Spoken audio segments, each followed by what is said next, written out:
Good afternoon, everybody. I'm Doug Danosos. We're going to give it another 30 more seconds or so to let everybody join, but let me go ahead and share our disclosures. We'll start here in another 30 seconds or so.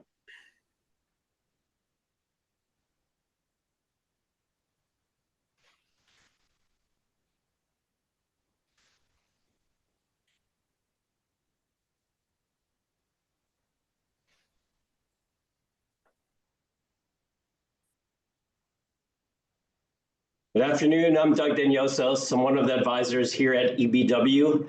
Thank you for joining us this afternoon. Today we're talking about long-term care. This is a topic that is near and dear to my heart and impacts my own family, as I have parents that are in their early 80s and we are dealing with some long-term care issues as well. Without further ado, let me go ahead and introduce Mike Mazonni, and he will go ahead. Oh, there we go. So Mike has been helping clients, advisors like ourselves for about 25 years. His experience in the securities industry and insurance industry, working directly with clients and managing and training financial services professionals. But the most important part is pretty much the last line of his bio, which is after his grandmother was diagnosed with dementia, Mike decided to focus his career on helping others plan specifically for extended care expenses.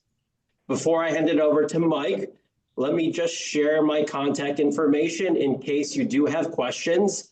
Thankfully, we are using Zoom, so there is a Q&A feature if you would like to use it. You can click your question, enter it in the Q&A section, or the other option is you can email me. The issue with the Q&A portion is that it is not anonymous. So if you want to share a question, feel free to email me directly and I'll go ahead and ask Mike the question. But without further ado, let me introduce Mike Mazonni. Excellent. Thank you, Doug. I appreciate everyone's time today. As you've heard, I'm very passionate about this. I've been helping advisors and clients plan specifically for care expenses for most of my career. I do this specifically because of what I've seen in my own family. I've had several family members that have needed care, but most recently with a grandmother that had dementia for a decade. So I've seen firsthand how important it is to have a planning conversation. But that to me is the operative word, is planning, because everybody I talk to is different. And this conversation continues to evolve over time. The concerns people had even 10 or 15 years ago are very different from what they are today. And we're seeing more and more people need care than ever before and for longer periods of time. And of course, the cost of care continues to increase. So it's very important working with an independent advisor like Doug and his team, because they can do whatever's in your best interest. So I'm going to take a little bit of a step back, and we're going to talk about planning for care really from more of an educational standpoint. And this conversation has changed a lot. I tend to focus this conversation really in three key areas. First, this is about preserving the ability to choose.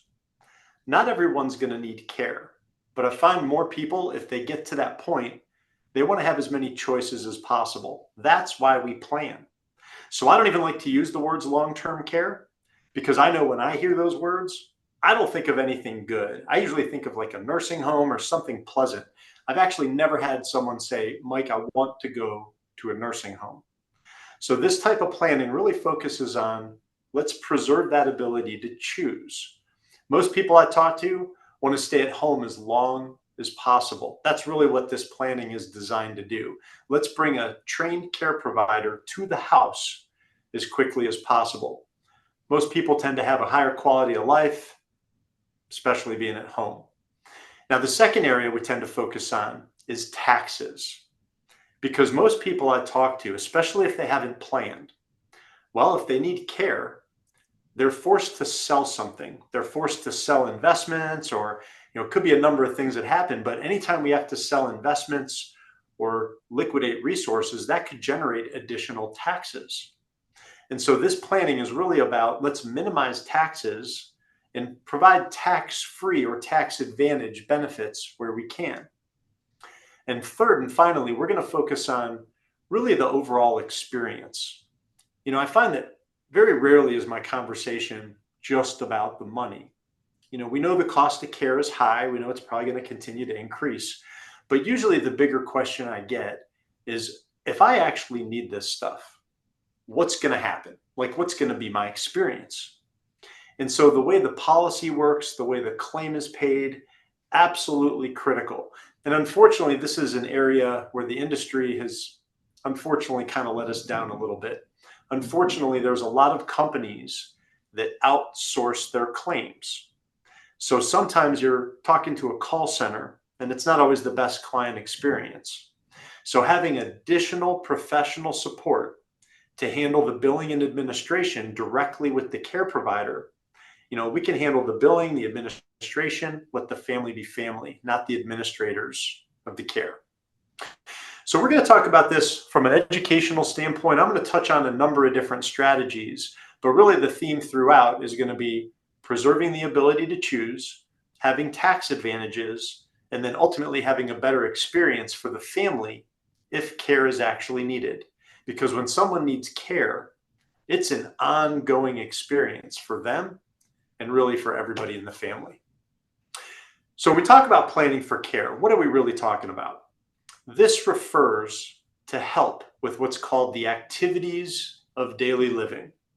Now, the activities of daily living are things we tend to take for granted, like eating, bathing, dressing, continence, what's called transference, just getting in and out of bed or in and out of seating, or being able to use the restroom. Those are the activities of daily living. Or a cognitive impairment like Alzheimer's or dementia, like what I saw with my grandmother. So it's the activities of daily living, and it's not that we can't do them, it's that we need some help. Most care is going to start at home. Usually it's a home health aide that comes out to the house for maybe a few hours a day. It's actually very rare that someone needs to go to a facility right away. Most care is going to start at home. And that's why sometimes it requires more planning to be prepared. Now, I'm going to switch my camera real quick. We're going to jump over to my whiteboard so I can walk through a couple of different concepts. All right, hello again. Now, whenever we talk about planning for care, I always like to look at this really from the overall financial planning perspective.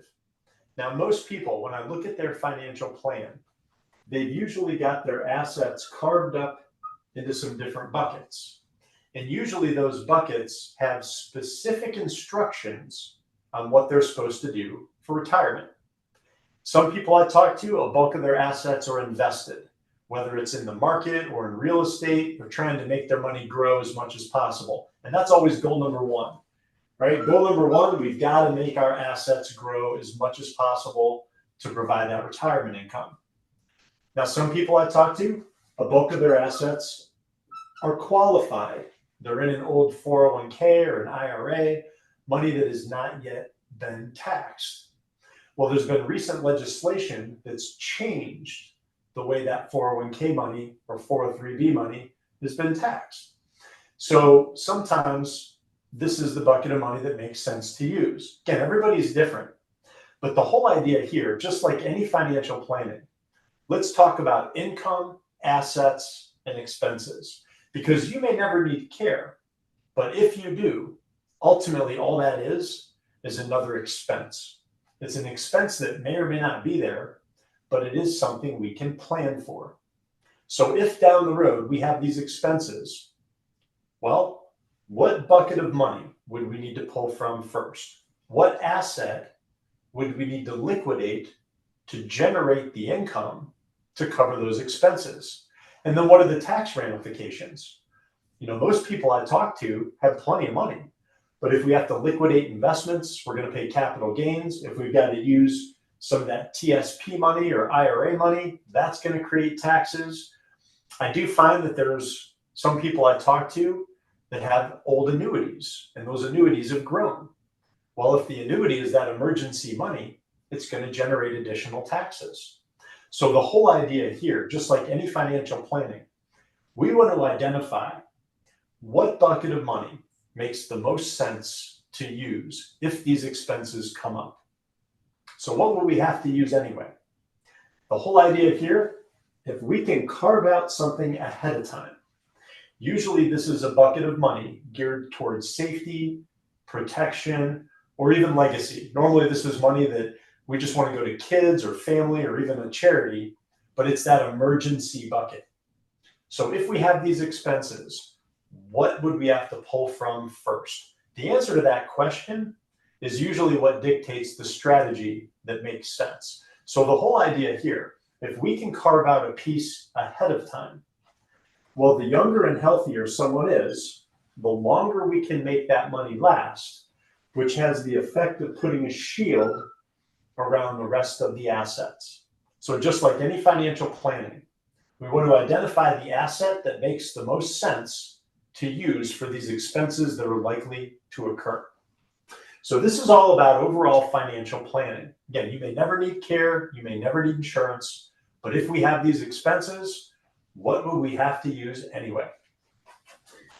Now, by default, everyone actually already has a plan. Of course, by default, most people fail to plan.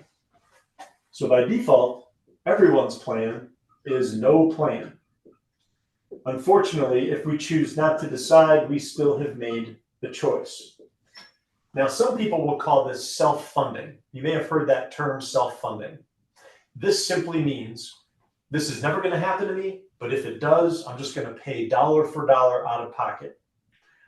Well, 40 years ago, this worked okay because we didn't need care anywhere near as much or anywhere near for as long. But now, this can become a problem.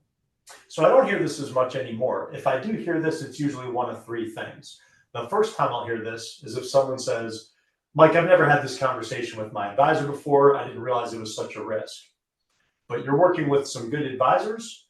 They do the financial planning. This is one of the biggest risks that people face in retirement. It's all about the financial plan.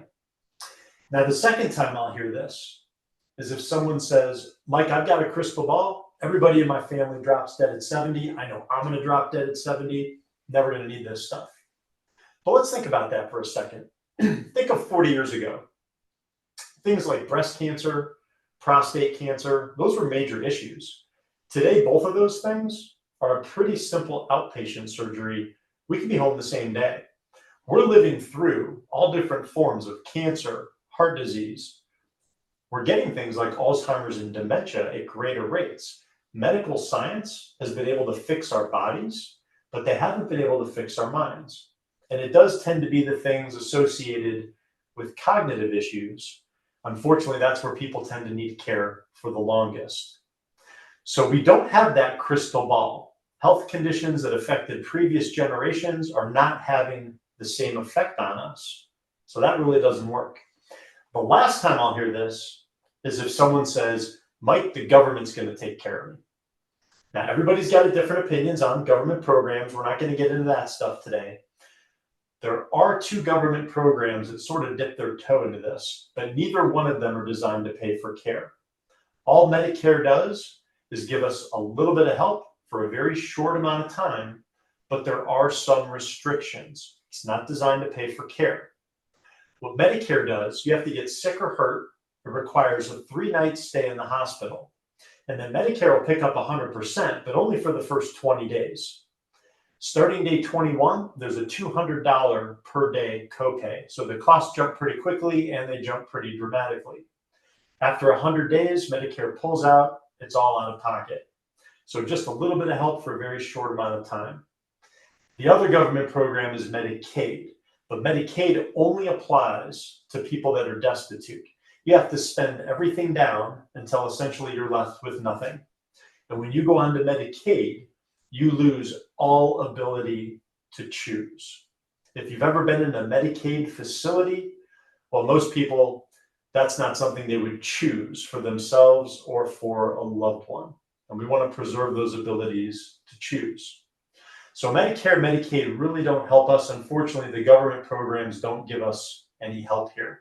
So really that self-funding doesn't work. And more people are seeing family and friends affected.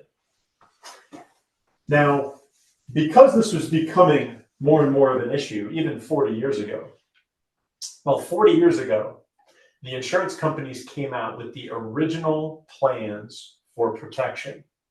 Now, when these came out, there was a tremendous amount of leverage. These benefits were very robust. But 40 years ago, population demographics were very different. The economic environment was very different. And unfortunately, things changed a lot over the last 40 years. There were some key assumptions that the insurance companies got wrong with those original plans. So I'm referring to what we call traditional or health-based long-term care. These are the original plans that came out, think mid to late 80s. So things were very different. Now, very important to remember, if these plans are used correctly, they are worth their weight in gold. If you've ever known anyone who's ever used one, they'll tell you that's the best money they've ever spent.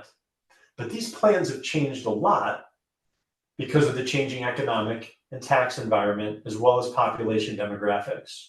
So think of 40 years ago. Miami Vice times were good. If you remember what interest rates were, well, back in the mid to late 80s, we had double-digit interest rates. Well, any insurance you own, the price in part is built on interest rates. You pay a premium. The insurance company invests that money because they need it to grow so they can pay their claims down the road. Well, by law, those investments have to be very safe and conservative, things tied very closely to interest rates. So back in the late 80s, we had double-digit interest rates when those policies came out. Well, what actually happened? Ever since those policies came out, we were in a declining interest rate environment. And interest rates were so low for such a long period of time, it had a huge effect on those original plans. The insurance companies never earned the rate of return they thought they would on those premiums. So the low interest rate environment has really driven the price of those plans up, in some cases quite a bit. Now, the second thing they got wrong was the overall marketplace for people doing this type of planning. The assumption was it was going to be mainly people 55 to 75 years old. So the thought was there'd be kind of an even spread of risk here. So some of these younger clients will pay more premiums to offset some of the clients that might need care sooner. So they thought there'd be kind of an even grouping here. Well, what actually happened? You get about 15 years into these plans. The average issue age was right about 72 years old. So the insurance companies started to realize, oh no, we are really on the hook for this stuff. They weren't getting enough of these younger clients to offset that. Now, this is one of the biggest things that's changed in the last decade. I've done more planning with clients in their 40s and 50s than I ever would have thought because they're seeing their parents affected. I'm 50 years old. I got my personal plan 4 years ago. I've just seen this happen too much in my own family. So I do put my money where my mouth is. But those original plans, the insurance companies took on a lot more risk than they thought. They're already paying out millions and millions more in claims than they ever would have thought. The last big thing they got wrong was what we call the lapse rate. Now, the lapse rate, I know that sounds fancy. It's very simple. All this refers to is that there are a number of contracts that are taken out every year where someone pays premiums, maybe several years in a row, and then they wake up one day and say, I don't know if I need this thing. They stop paying the premium and the policy goes away or lapses. So insurance companies know there's a number of contracts where they're going to receive payments, maybe for several years, but they're never going to have to pay anything out because the policy is going to lapse. So they can build that into the pricing. Well, because these plans were new, the only thing they had to look at was life insurance.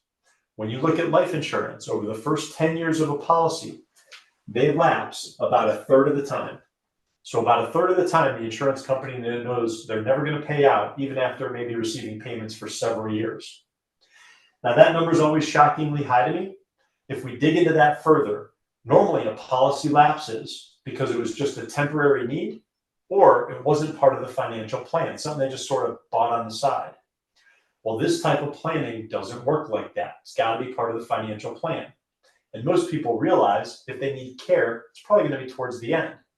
So nobody gives these up. So instead of lapsing a third of the time, these policies only lapse 2% of the time. These are so important to the long-term viability of the financial plan. Nobody should give these up. Now, remember, these are very important plans. They can be incredibly effective when they're used the right way. But there are a couple of concerns that I find some people have with these. The first one is usually, Mike, I bought this thing 20 years ago. I've never seen my person again. I don't even know what I have. Unfortunately, a lot of insurance agents sort of jumped in and kind of jumped out of this. So I do a lot of reviews. But the reason why I do a lot of reviews, the second big complaint, these policies are not guaranteed and premiums can go up. And I know sometimes people are getting 5, 6, 7 premium increases.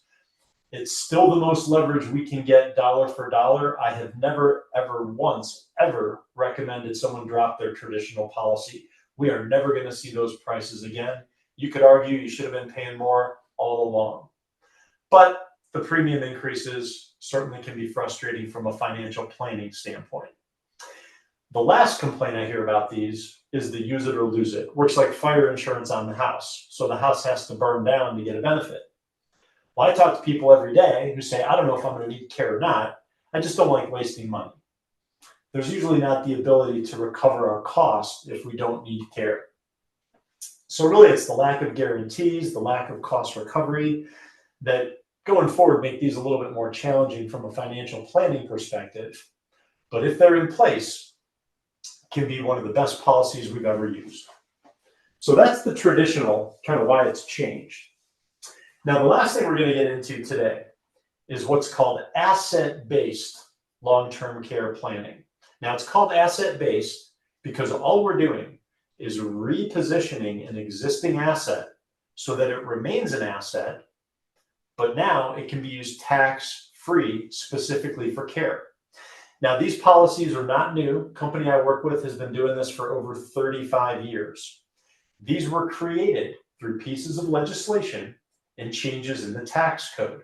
The government's been trying to give people tax incentives to do this type of planning on our own. They don't want people on Medicaid. It's a huge loss for them. So we have different ways to do this. Now, the first example I'm going to give you is one of my favorite clients. Her name is Victoria. Now, when I met Victoria, she was 83 years old. Normally, I can't even have an insurance conversation with someone who's 83. And she was not healthy. She wasn't someone who was going to be able to get insurance, but she was a widow. She had 2 sons, but they lived a couple of states away. So this was a very big concern for her. So I just asked Victoria a simple question. You may never need care, but if you do, where would you pull the money from first? What asset would we have to pull from? And what taxes are we going to have to pay? She said, Mike, I've got this old annuity. It's worth $300,000, but I only paid $100,000 for it. So $200,000 of growth. Now, an annuity can be a very valuable financial planning tool. The money grows tax deferred. It can offer some guarantees. But if we use the annuity for income, there are tax implications. So I do find a lot of times clients have these annuities that have gained, but that becomes the emergency money because of the taxes. Annuities are very valuable. There are trillions of dollars in deferred annuities. They can be a very valuable financial planning tool. But the government saw this years ago as an opportunity. Back in 2010, they passed the Pension Protection Act. The Pension Protection Act did a bunch of things, but the biggest thing it did for this area of planning was it created a special annuity. It has to have special language. There has to be an element of medical underwriting. But with this special annuity, we can use it tax-free to pay for care. So this was a real huge deal for Victoria. She felt that that old annuity was her emergency bucket. It was money that she just wanted to go to the kids, but she felt that if she needed care, that's where she would go to first. Well, unfortunately, with her old annuity, that's a problem because of the taxes. So if she needed home care, let's say it's going to be $70,000 a year, well, she'd have to pull out $90,000 to net the $70,000 after taxes. That would make her Social Security taxable. That would increase her Part B Medicare. That creates problems for her. Well, we were able to do a simple tax-free exchange into our annuity, which is Pension Protection Act compliant. Now, all that money can be used tax-free specifically to pay for care. Now, this was money she really just wanted to go to the kids, but it was that emergency bucket. So now by simply repositioning it, tax-free for those expenses that are likely to happen. And this remains an asset. It's still in an annuity. It's still going to grow. She can use it for income if she wants. So with this type of planning, there's only three things that can happen. The first thing, most likely thing, she's going to live a long life. She lives a long life. At some point, she ends up needing some type of care. Most likely thing to happen. Now, not everyone needs care. Some people just pass away. And then the third thing, some people change their minds. So live and need care, pass away, or change your mind. Those are the only three outcomes. If you can come up with a fourth, I will change my whole presentation. I actually did a live seminar a couple of years ago. I had a pastor in the audience. He said, what about the rapture? I don't know. It's probably in the middle here somewhere. Who knows? We could be in the rapture right now. But normally, live, die, or quit. That's it. With this type of planning, in each case, there's a benefit.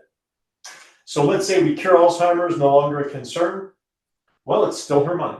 It's still going to grow. She can use it however she wants. Now, if she uses it, it's going to be taxable just like any annuity. You can't get around that. If she passes away, money goes to her kids. They would pay the taxes just like any annuity. But she ended up needing care for about 3 years. So tax-free benefit, the little bit that was left over went to the kids. Sometimes the conversation is more about taxes. So this is just one pocket to the other, tax-free. So super, super simple. Now, most clients, if they're younger and healthier and we're able to do some planning ahead of time, we can add additional leverage. Now, I used to be independent myself. I've worked with about 20 different companies that do this type of planning. But the reason why I came to the company that I'm at is specifically how they structure their contracts. Now, very easy to remember with the letters TLC. With us, the T stands for two people. We can cover both spouses on a single contract. Now, I really like this. I really wish I would have had this for my grandparents. So my grandparents, years ago, they did their planning with their outside advisor. They each had a plan. They actually each had a policy, but they were separate policies. Well, my grandfather, he never needed care. He just passed away. So I really wish we would have had this because my grandmother could have used the benefit that he never did. His policy was kind of a waste. Now, I don't like to talk a lot about statistics, but there's a pretty good chance 1 out of 2 is going to need some type of care. Most of my conversations are husband and wife. Usually it's the husband that says, I don't know if we're going to need this. And then I can hear his wife kick him under the table. This is clearly an issue that faces women to a much greater degree and a much greater extent. Well, I don't want to guess. I want to make sure they're both protected. So pretty good chance 1 out of 2 need some type of care. This gives us better access to the benefit. We can do individual contracts as well, but this gives us more leverage. The L stands for lifetime. We're the only carrier in this space that can offer a benefit that will last as long as care is needed. It doesn't have to run out. Of course, I really wish I would have had this for my grandmother. Now, she had a 6-year policy. I can tell you very clearly the trauma in the family when that check stopped coming. We had to pay over $120,000 a year the last 3.5 years of her dementia. Now, not everybody needs this. Not everybody can qualify for this. But most people I talk to have plenty of money. If they need care for a year or two, that's barely even going to make a dent. But if it is something cognitive, if it is something longer, well, most people don't want to have to pay dollar for dollar out of pocket. So this lifetime benefit is really what puts a shield around the assets and makes this solution act like a stop loss for the portfolio. So covering both spouses, this can last as long as either or both need care. But then the most important part of this conversation, the C, is the focus on claims. And so even though I've worked with 20 different companies, when it came time to get my mother's policy, when it came time to get my personal policy, I picked my company. And the reason being, additional resources around the claims. I find that this is sometimes the toughest part of the conversation, but also the most beneficial from the experience standpoint. We've all heard a lot of these horror stories about how difficult it can be to get claims to pay. That's why it's so important to work with a mutual company. A mutual company has a big focus on claims. Now, when it comes time to go on claim with us, remember, this refers to those activities of daily living. But with us, it is your doctor that says you need help. So your doctor says we need some help with those activities. There are some companies that send their own person out to evaluate the client. They have what's called a gatekeeper. That to me is a direct conflict of interest. So I like that with us, it is your doctor that knows you best. Now, once your doctor says, time for some help, two key benefits kick in right away. We have in-house, single point of contact, claims concierge service. This is a big deal because a number of companies outsource their claims. So you're dealing with a call center. Sometimes that call center is far away. With us, it's all in-house. So it's a team of our people at our home office in Indianapolis. But you're not working with a call center. The family is assigned one person. So single point of contact, you know their name. So let's say you get Julie. Well, Julie is now your personal auditor behind the scenes. Julie is going to get the bill directly from the care provider. She's going to go line by line, make sure all the charges are legitimate, make sure all the services are being provided, and then Julie's going to pay them directly. So we're going to handle the billing, the administration. It's always going to be in good order.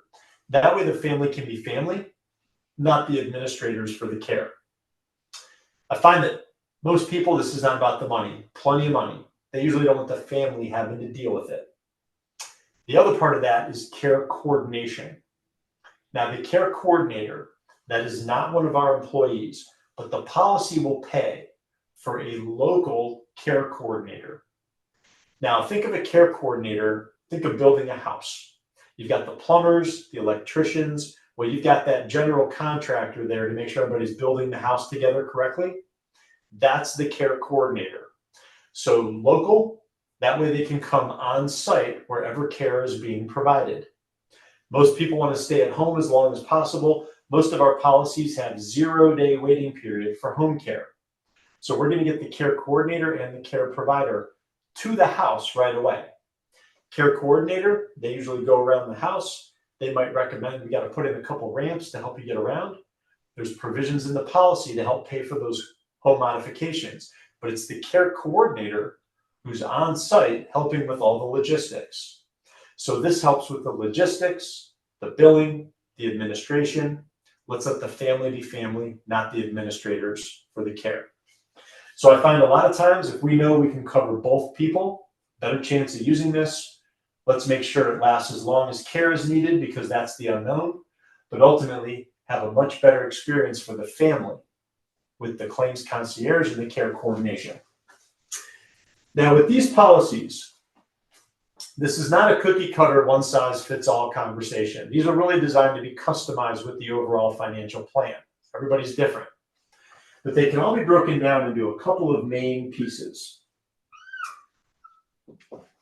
Now with these policies, the base policy, we use life insurance, but we're not using life insurance for what we normally use it for. In this case, we're just using it for guarantees and to recover our cost if you don't need care.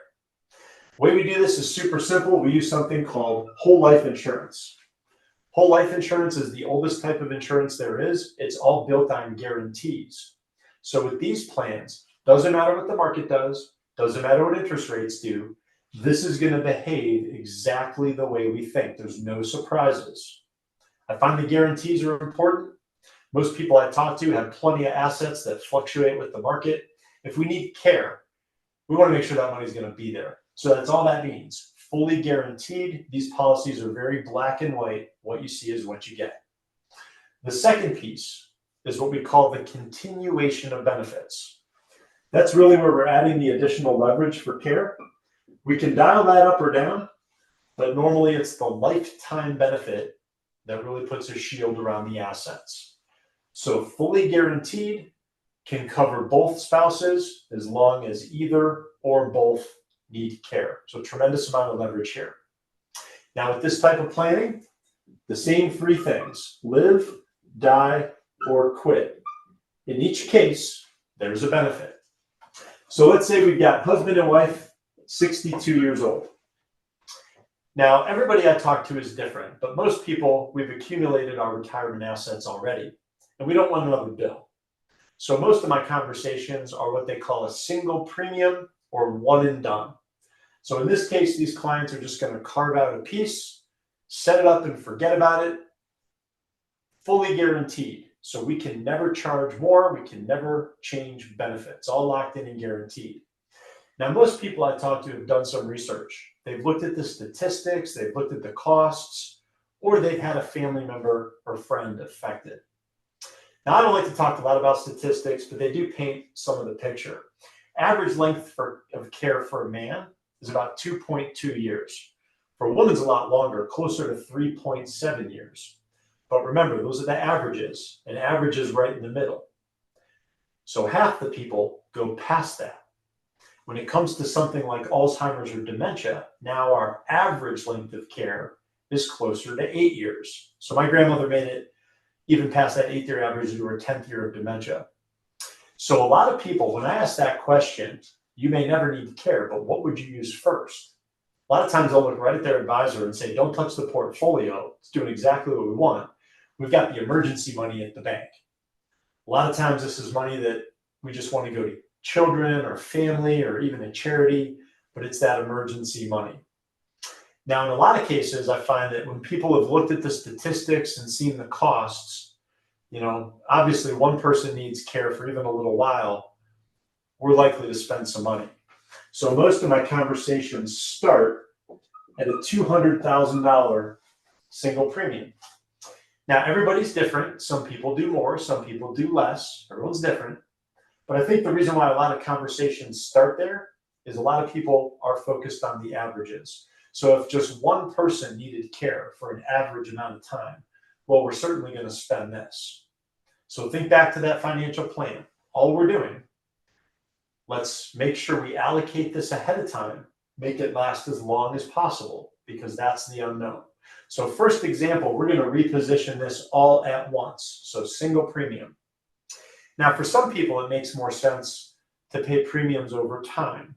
So I'll get into how that works in a second. But the first example, just one and done.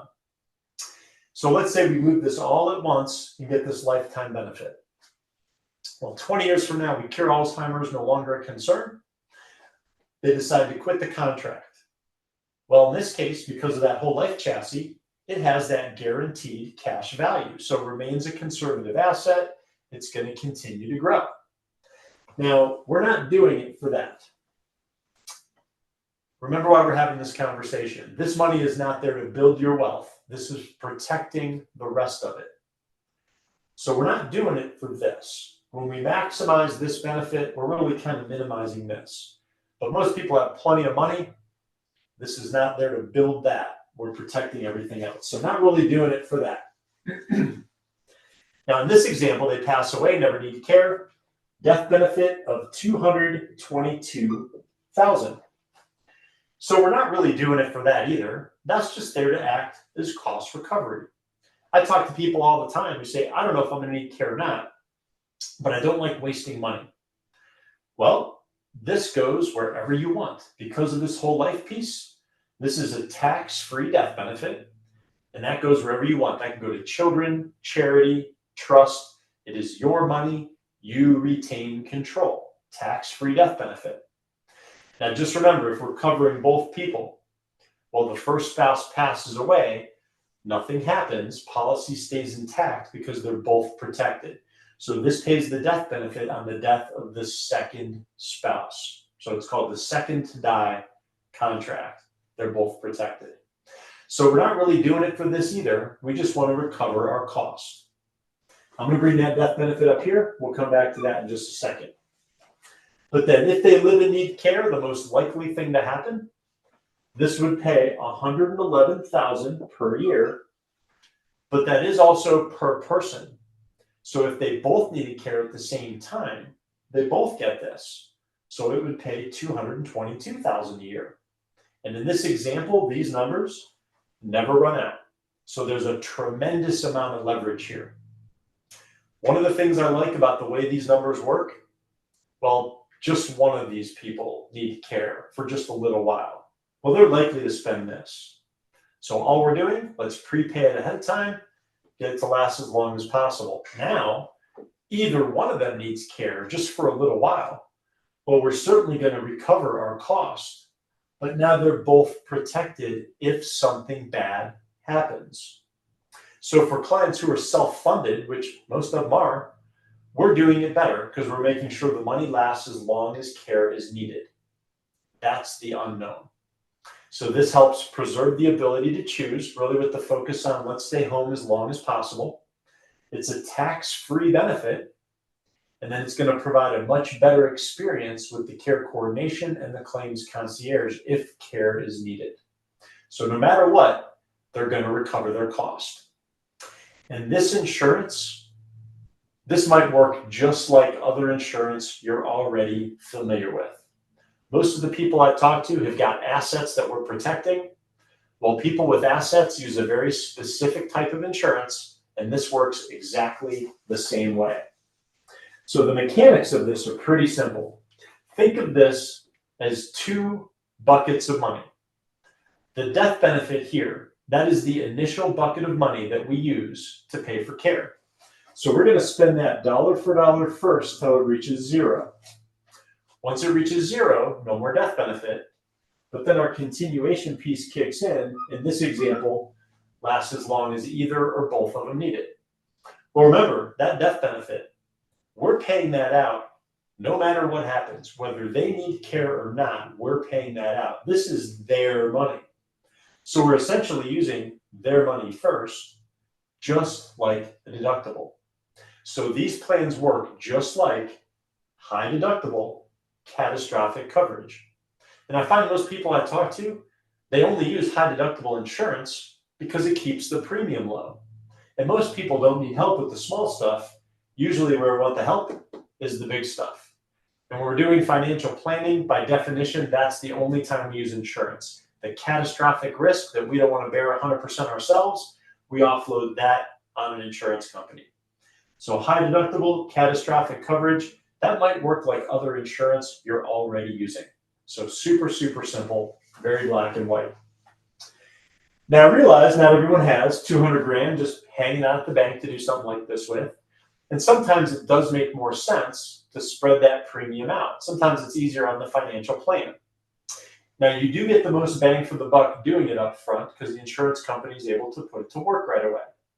But let's say for the same exact clients, the same benefits, let's say they wanted to pay over 10 years.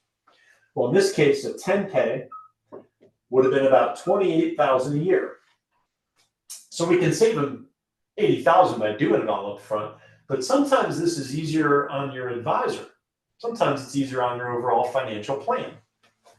We can do a 20 pay, in this case, $18,000. We can even pay all the way to age 95. In this case, about $15,000. So we can really spread that premium out to help accommodate the budget. Now, I do have some people say, well, I don't want to bill forever. But there are advantages to doing it this way. First and foremost, all these numbers are guaranteed. So even if we're paying all the way to age 95, we can never charge more. We can never change benefits. It's all locked in and guaranteed. Guarantees can be important. Second, there is a built-in waiver of premium. So if either person needs care early, remaining premiums are automatically waived. So I've had some people pick this pay to 95 option because they're thinking, well, if I need care, I'm going to be in my 80s. I'm not paying all those premiums anyway. Time value of money. This premium 20 years from now might not seem like as big of a deal. So I've had some people say, you know what, let me keep this invested. If I can get a decent rate of return, well, I can pay my premium and keep my principal. So a number of ways to do this. But that's why it's so important to work with an independent financial advisor like Doug and his team, because they can make sure that everything fits your overall financial plan. Now, if we're going to use something like qualified money, if we're going to use that old 401k or IRA or TSP plan, a lot of people have a bulk of their assets in an old IRA or old qualified money. Well, the way that money is taxed has changed. And the longer we wait, eventually they make us take that money with what's called the required minimum distribution. So they make us take it eventually. Eventually, the government wants their revenue. So I am finding more situations where someone has a lot of assets that are in an old IRA. Well, we do have the ability to reposition that to make it tax-free for care. Now, we don't want to create a big taxable event. So if we're using an old IRA, instead of carving out a big chunk, we're going to do it over 10 years so that we spread that tax liability out over a 10-year period. But with qualified money, the taxes have been changed in a couple ways. First, they push back the age of that required minimum distribution. Well, they don't mind waiting, because the longer people wait in the changing tax environment while that money's growing in the market, well, the longer people wait to pay those taxes, the more they might pay. And then the other big thing that they changed was when that IRA money is inherited by children. Now they're forced to take it out within a 10-year period. So if we leave any of that IRA money to the kids, they're paying a lot more in taxes. So sometimes it makes sense, let's reposition some of that over time so that we've got tax-free benefits, whether you need care or not. If we're using that old IRA money, well, we can reposition it so that we've got both spouses protected. But then if they never need care, it goes tax-free to the kids, which is what most people would rather have happen anyway. So when we talk about planning for care, this is not about insurance. You may never need care. This is about your overall financial plan. Everybody's different. Most people are self-funded. Well, let's play that out. If in the future we have these expenses for care, what would you need to sell? What bucket would you have to pull from first? And then what are the tax ramifications? And do you want everyone in the family to have to deal with it? So I tend to focus on, let's preserve as many choices as possible, with the focus really being on home care. But this type of planning does cover the entire spectrum of care. We want to focus on tax benefits. You may never need care, but if you do, it's nice to have a tax-free benefit so that we're using every dollar versus a fraction that we have to pay for taxes. And then finally, having a much better experience if we actually need care, because now we've got additional professional support to help with the billing, the administration, and even the logistics so that we can let the family be family. So with that, happy to open up for questions. If you have any questions, please put them in the chat, or if you have something that you want to remain anonymous, just send Doug an email. And then I'm going to go back to the desktop and sit down, and we'll see what questions there are. But I really appreciate everyone's time today. You can probably tell this is something I'm a little bit passionate about. I've just seen this happen too much in my own family.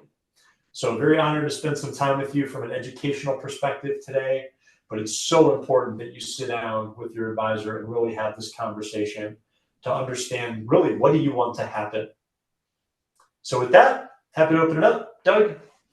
Thanks, Mike. Appreciate it. I'm sharing my email address. Feel free to use it. Email me questions.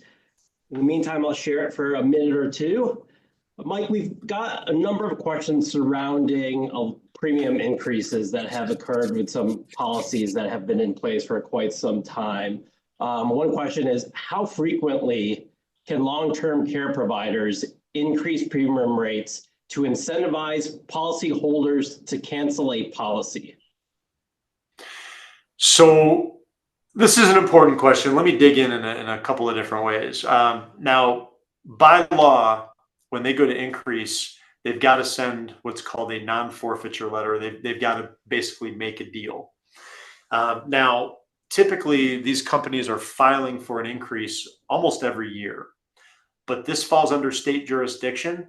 So they've really got to make a case to the state that they've got to increase premiums in order to be able to pay benefits on the contracts. So if you've seen a contract where maybe there's a 50% increase, I can tell you almost for sure the company probably tried to file for a 100% increase, but the state only allowed them to do 50%. As far as a cadence for it, usually it's going to be like every 2 to 3, 4, or 5 years that they file. I find some companies are filing every other year, but the state might only approve it, every other time. So it really just kind of depends.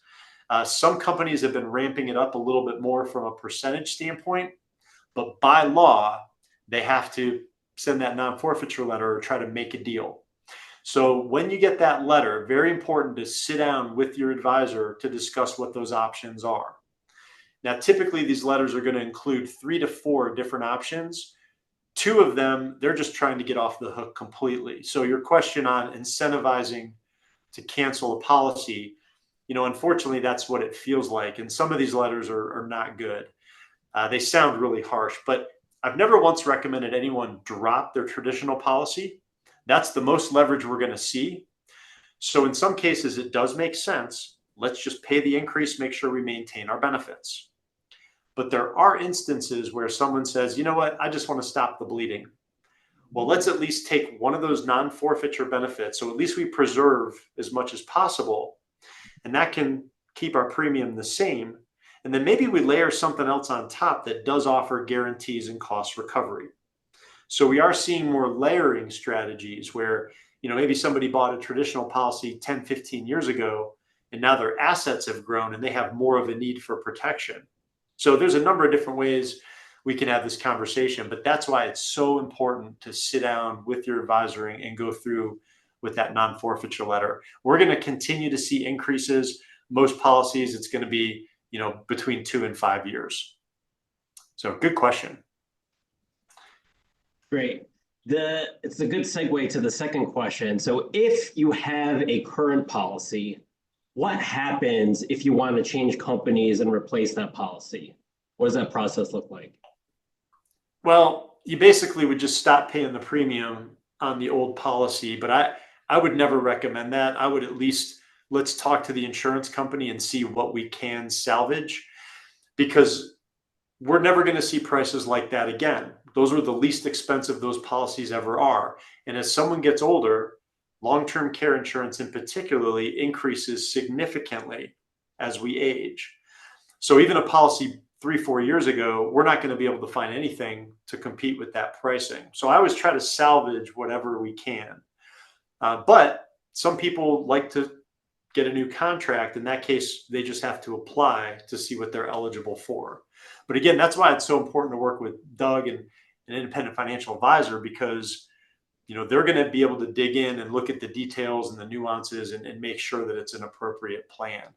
I'm always happy to help, but I've never once recommended anyone drop their traditional policy. Being in the DC metro area, many of the people that we help are subject or have a policy through the federal government. One of the questions that I've received is, what are your thoughts on the federal government continuing a long-term care program, considering the current political environment that we're in? What are some things they should consider going forward? So this is an area, unfortunately, where things have been a challenge. They used to offer 2 programs. One was through MetLife, one was through Hancock. Of course, MetLife got out of the business completely, and then they discontinued the Hancock plan for 2 years. And even the plan that they had a couple years ago was really scaled back. And it is like a group underwriting type of thing. They have some accommodation. So if you're healthy, you're usually better off getting something on your own. If you're not healthy, the government plan was pretty good. If I'm correct, I think it's still suspended for like another year. I'm not sure if they're going to bring it back or not, because Hancock, they were one of the best companies that offered one of the best plans, but of course they took on way more risk. So they kind of got out of it for a little bit. So I'm not sure if that plan is going to come back or not, but if that's something that you can get, it's a very good plan. It is very robust. It offers a lot of really good additional resources. So if they do bring that federal plan back, I would absolutely look into it and just compare with, what else is out there at the time. But the younger and healthier you are, usually Doug can find you something maybe a little bit more cost effective. This is more of a comment, kind of a question as well, but let me go ahead and just read it out. I have an old style LTC policy whose actuarial assumptions are as you described. The premiums have been increasing markedly. Why would anyone be confident of the assumptions made in the policy you are describing? Infinite payouts for a fixed amount are always problematic. So that's a great question. I'm actually going to jump back to the whiteboard real quick to answer that, because this is something that is very important. When we talk about these asset-based plans, structurally, these work very different from the traditional plans. Remember, those traditional plans, that is pure insurance coverage. So the insurance company is really on the hook from day one. Well, remember, with this asset-based plan, we're essentially using your money first, just like a deductible. So we know most people are going to need some type of care, but not everybody is going to use this initial bucket. So not everybody really gets into this part. This is really where the insurance company has the exposure. So this initial deductible period, this does actually give the company some protection, which is one of the big reasons why we're able to make this work. Also, being a mutual company, the financials behind the scenes are very different. So we started paying claims on this stuff 35 years ago. That's a big deal. 35 years of claims experience. Remember, those traditional plans, when they started, they had zero claims experience. They thought a lot of these clients were just going to pass away. They also thought that, okay, clients in their 50s and 60s, they're going to buy these plans for protection, but then they're going to accumulate more assets and they'll be self-funded and eventually they'll drop the plan. Well, of course, that didn't happen. So those are pure insurance protection plans. The company is on the hook and they're having to pay all these benefits. With these, we've got a buffer that basically helps protect us. So most people are going to use something, but not everybody's going to go through this bucket. So we know more people are needing care and for longer periods, but this is what really gives us a little bit of protection. And we've never done any of those traditional plans, so we don't have any of that risk on the books. We've only been doing this asset-based stuff. So the assumptions work a little bit differently, but there is that buffer. So that is very important. And this stuff is not free. Not everybody can qualify for it. So that's always step one, is seeing what someone can even qualify for. But that's a great question. Actuarially, this works very different behind the scenes. Good question. Doug, what else? Thank you, Mike. I think that addressed most of the questions. Thank you for taking the time and joining us today. If there are any questions that you have, please don't hesitate to reach out to your team here at EBW. We're here to help and address any of those questions. More importantly, this webinar is being recorded and will be sent out. So feel free to send the replay link to your friends.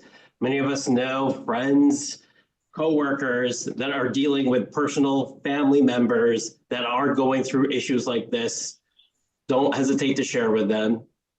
But like I said, have a good day and don't hesitate to reach out to our team at EBW. Thank you again, Mike. You're welcome. Have a great day.